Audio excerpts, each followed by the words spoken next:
Hey folks, Michael Collins again on Tuesday, September 6th, 2011. We're going to open up beer number 5.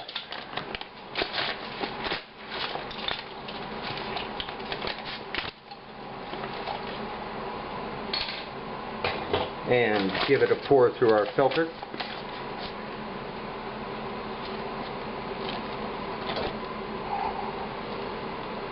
Nice head on that.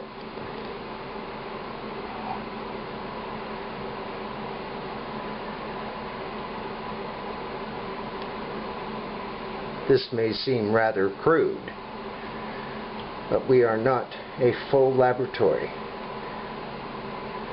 Nevertheless, we have the ability to detect radiation.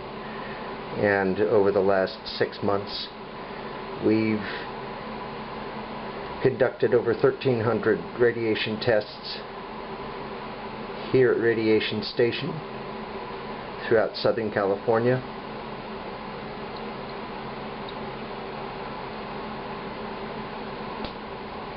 And in these tests, we're looking at products that you can buy in any one of many Southern California Japanese stores. Very nice stores.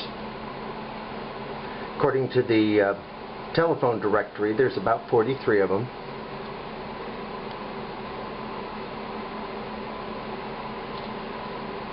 And so we are testing various food products. And as you can probably tell, if you've looked at earlier videos, we've found seaweed that was high in radiation from Japan. We found what appears to be increased radiation in beer already in our earliest tests. We tested teas that have come in high in radiation, including a sample of green tea. Now mind you, all these tests, while indicative of a problem, are not comprehensive in the sense of a government agency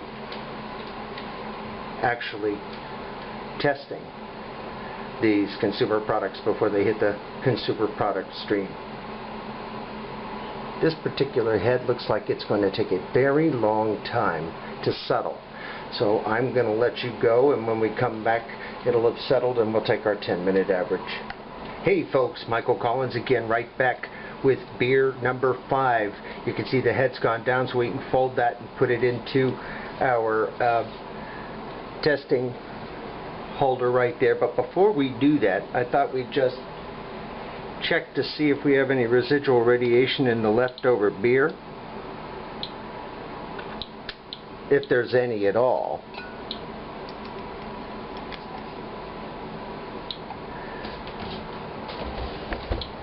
I'm just going to kind of wing this, not very close to it.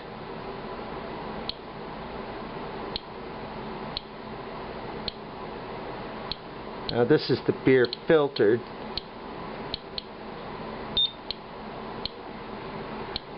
Dark beer. And look at that. I got right on top of it. Probably go up a little more. So, what we're here to do is to test that filter right now.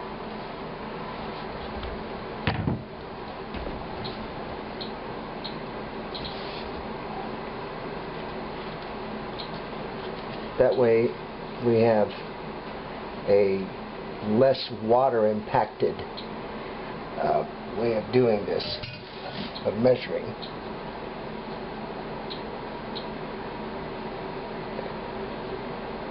I want to get it as smooched down in here as possible so it doesn't come up and touch the detector.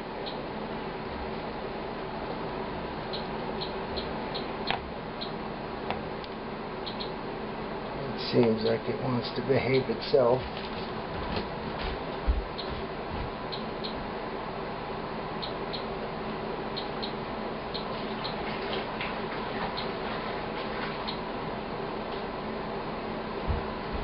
I just stepped away to wash my hands before I touch the inspector.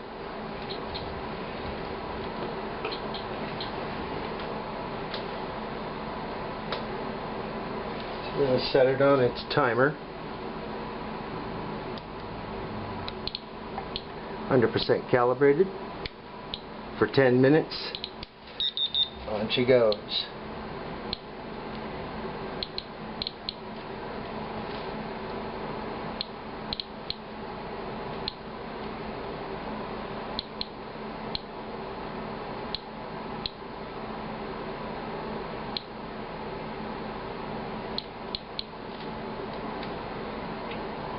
As we've seen in our other radiation tests, radiation doesn't emanate in a homogeneous way. It comes and goes. It comes in bursts, might not come at all. And there's certainly background radiation in here, so that's what we're checking against.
I'm sure a lot of you fast forward to the end of these tapes to see what the average was or is going to be.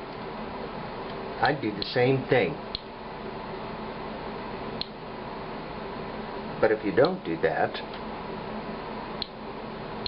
you get to hear some of my insights.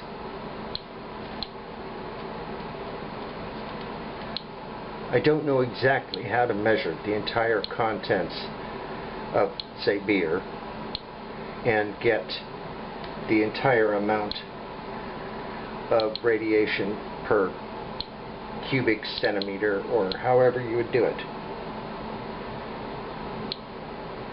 What we can do is find out what normal radiation is in the place we're at, document it, create a database, share it with you folks, and then begin to test varying things as these 6 months have progressed.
That's the end of our 10-minute period. 429 divided by 10 is 42.9 counts per minute. We just took a new background before this, which was 35.3 counts per minute. Do some quick math.